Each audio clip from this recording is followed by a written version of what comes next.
Quick tips! I blooming love a quick tip, and I haven't talked about quick tips in ages. These are tips I love in Davinci Resolve. Tips to help you save time, tips to make you look cool, and tips to make you better in bed. Not that last one, we're not going to jump into that, but they are some pretty cool, handy dandy little tips for Davinci Resolve. Now I do need to let you know this video is sponsored by MotionVFX, but we'll come back to those in a minute. First up, let's get started with the Proxy Generator. If you've never used proxies before, proxies are like a smaller, easier to edit version of your main clips. They can make working in Resolve much easier and smoother. You don't even need to go into Davinci Resolve to create your proxies, because if you've installed Davinci Resolve, free or Studio, you will have also installed the Davinci Resolve Proxy Generator. So we don't even need to have Davinci Resolve open. All we need to do, we click on Start, we go to All Apps, because I'm on Windows 11, then we go to the Blackmagic Design folder, and within there, you will see the Blackmagic Proxy Generator. Give that a click, and the Proxy Generator will open. You can choose your format. We've got an 8-bit 420 half res 1080p, or we've got a 265 10-bit 1080p, so you can just pick whichever one you want. The top one will be the lightest, the bottom will be slightly heavier. Then, bottom left, we click Add to find the folder where we want to generate our proxies. So I've added my folder. It currently says Waiting. Then we're simply going to hit Start, and then it'll run through all of the individual clips within that folder, generating our proxies. And as you can see, it's pretty quick. Once we're done, it will say completed, and that's it, proxies generated. Then, with Davinci Resolve open, if we import any of that footage into literally any project going forwards, it will automatically have this little proxy icon on there, and we can work off the proxies, which are lighter and easier to run. In the top right hand corner, there's a little drop down. We can select to prefer proxies, or we can disable the proxies, in which case we'll be using the originals. But it's really handy to be able to edit using the proxies, and then when you deliver the project at the end, it will automatically use the full resolution original files. Proxy Generator, super useful. You can leave it going, go put the kettle on, grab a cup of coffee, come back, and they'll be ready to go. Next up, this is a silly one. It's an easy one, but I had to include it. Closing projects. All you do, you click on File, and you can close the project. I know, seems silly, right? But it's easy to miss. The alternative is you can click on the little house icon, bottom right hand corner, to open up the project manager. I've got this one here, the current one open. We simply right click, and then we can close it down just like so. I know, it seems silly, but for a long time, I would actually just exit out of Davinci Resolve because I didn't actually know how to close the individual projects down. So I wanted to include that one. Dynamic project switching. This is me being dynamic. If you need to be jumping back and forth between different projects, enable the dynamic project switching. So with the project manager open, like I've got here, we right click any empty space and we enable the dynamic project switching. Then if we open this one project, this one's going to be open, but we can open up our project manager, open up one of our other projects, and now we can simply jump back and forth between them. At the very top, you'll see the name of your current project, and now there's a little drop-down button, and we can switch between the currently open projects. It's really quick and easy. It's also really handy because I can grab any footage from this project, like this clip on the timeline, do a quick copy, jump onto the other project, do a quick paste, and it's a nice handy way of putting assets from one project over to the other. Color management. Color management is not a quick tip. Generally speaking, it's quite an in-depth process. But if you're like me, you're a bit of a muggins who just puts random things on YouTube and isn't that worried about gamma 2.4 versus gamma point whatever, you just need to really quickly import some vlog or log footage from your camera or whatever. It needs to go to Rec 709 because you're going to dump it on YouTube. Color management really isn't that complicated. So let me just show you really quickly what I do for any project where I'm using log footage, and I promise you it's simpler than you probably expect. So here we are in a new project. Now I'm going to click on my little cog, my gear, bottom right hand corner to open up my project settings, and then we're going to go to the color management, and I'm going to change the color science to be Davinci YRGB color managed. And then I'm going to leave it with automatic color management. We're not doing any HDR, so it's going to be SDR.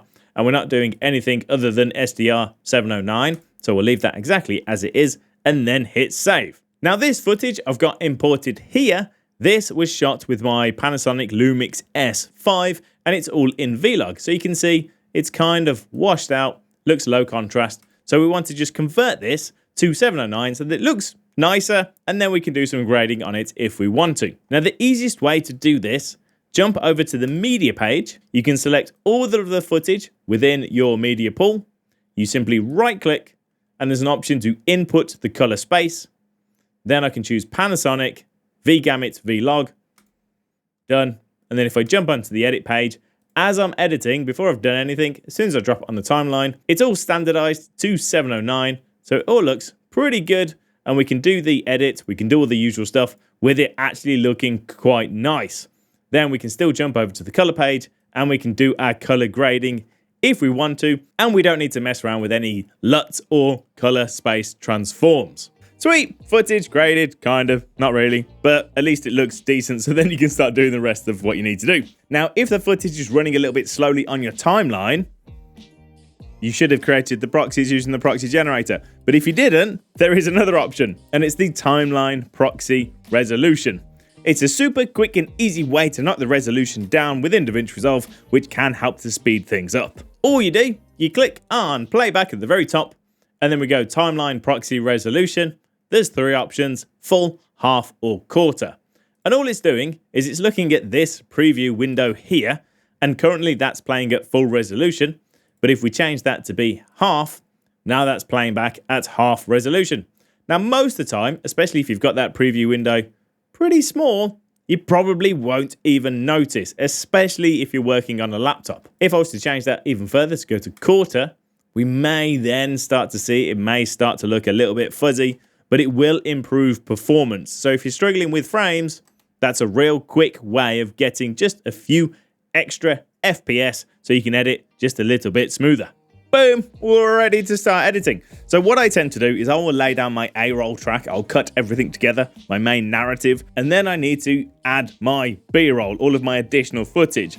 And the best way to do that is using the source tape. The source tape exists on the cut page, so even if you hate the cut page, go onto the cut page and try using the source tape because it's really, really handy. So I'm on the edit page, I've kind of cut together, I haven't really cut anything because it's a demo, but imagine I've cut together this A-roll here, and then I've got a B-roll folder, and I want to go through my B-roll and drop it onto my timeline. I could individually open up all of these clips, and then grab the bits that I want to put them on my timeline, but I haven't got time for that. I could also create a separate timeline and stack them all up, but again, that's effort. So instead, what we're going to do, jump over to the cut page.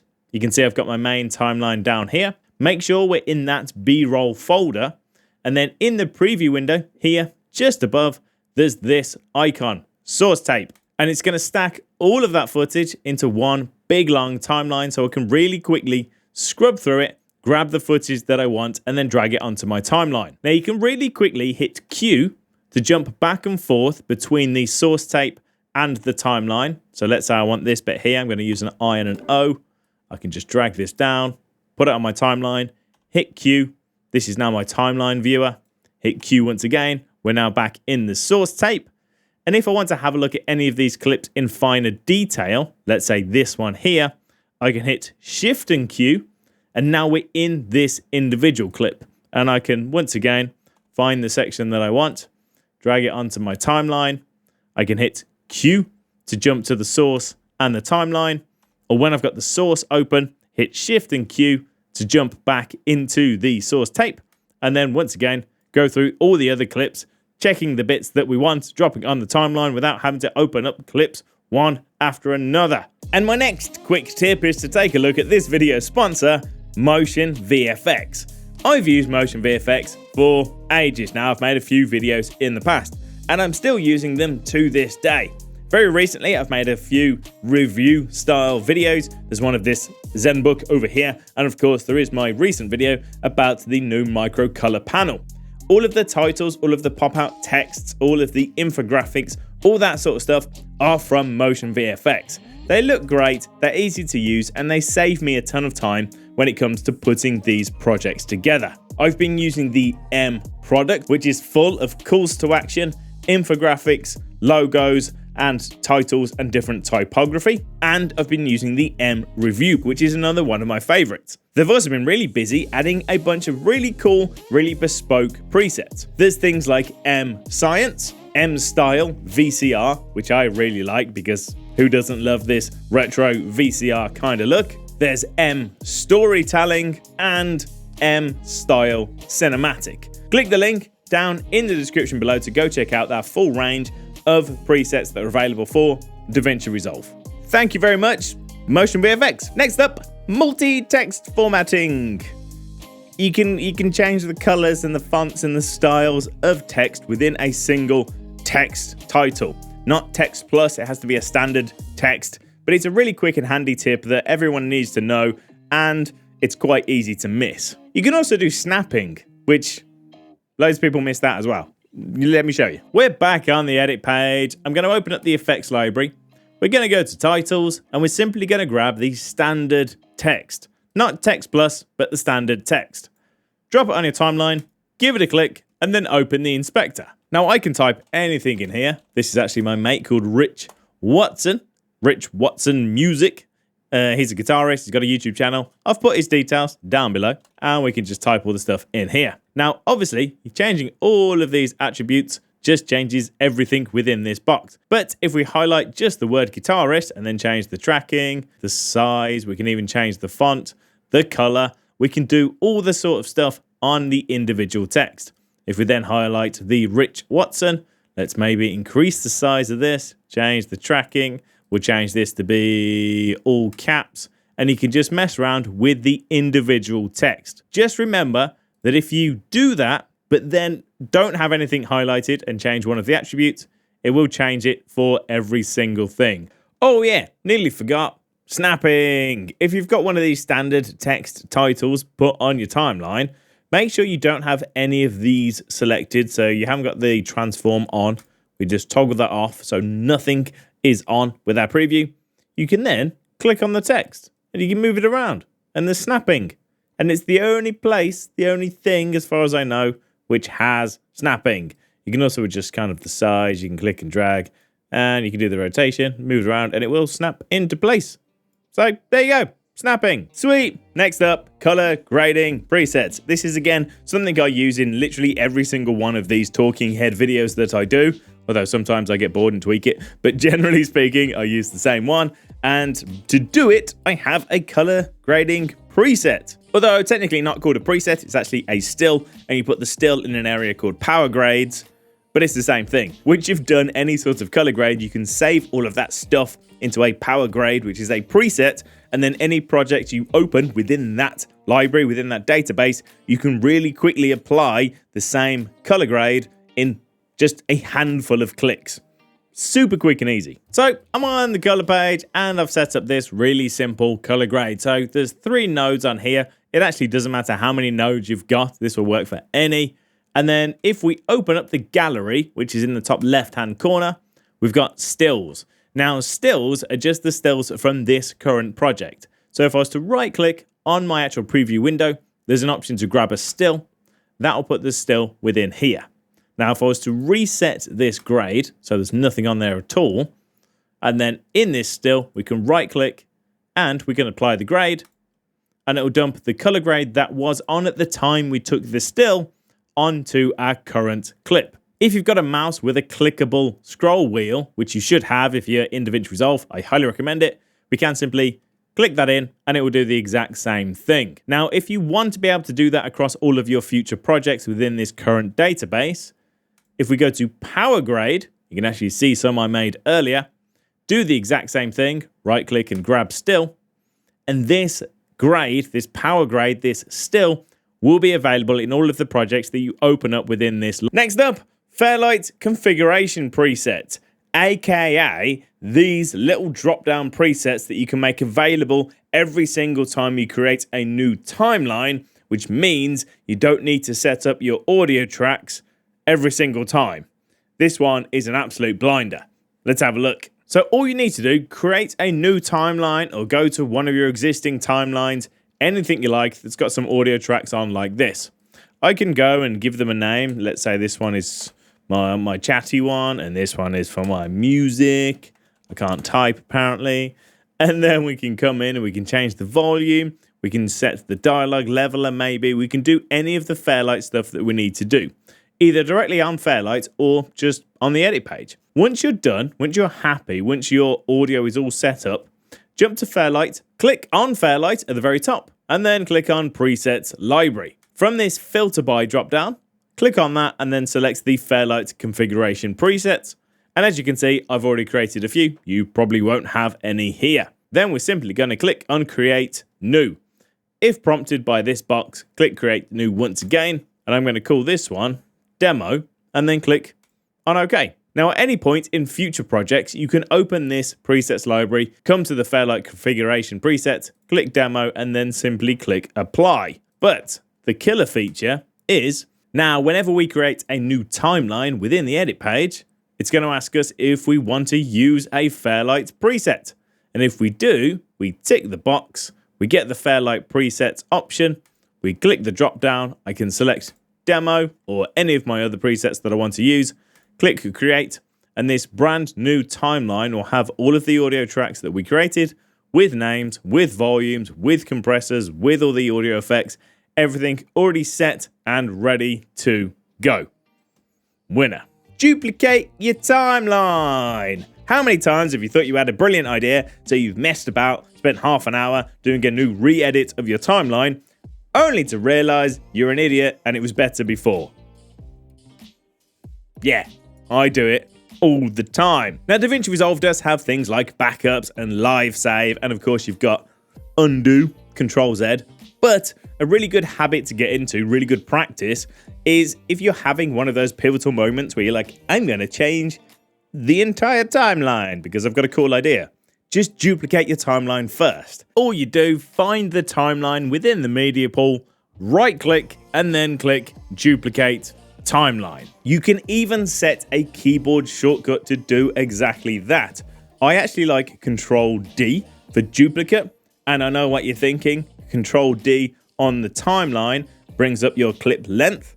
It does, but some of the keyboard shortcuts in Davinci Resolve can be assigned to different things depending on what you currently have active. So when I'm on the timeline, Control D will open my clip duration.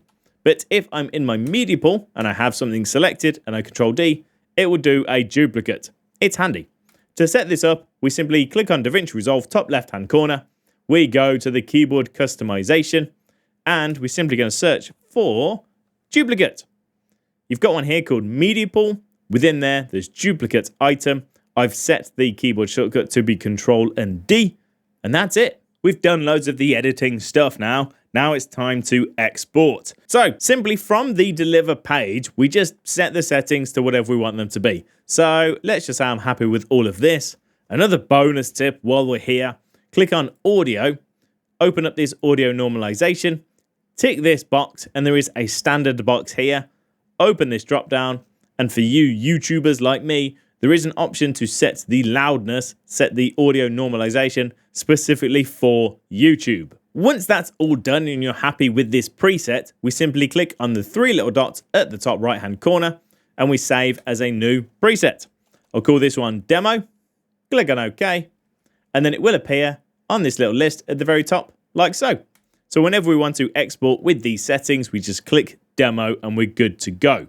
Now, the other benefit, once you've set up one of those export presets, you can actually set a project to go to the render queue directly from the edit page. So I'm going to go to this timeline 1 in my media pool. We're going to right click and we're going to go to timelines, add to render queue using, and now my demo option is there. So I'll give that a click. Then if we jump to the deliver page, it's already in my render queue ready to go. Nice. And last but not least, render page queuing and swapping timelines. Another way to do kind of what we've just talked about is if you want to dump loads of different timelines into your render queue so that you can render them all in one big go, you can actually do it all directly from the deliver page. So this one here is called 1080p, this timeline.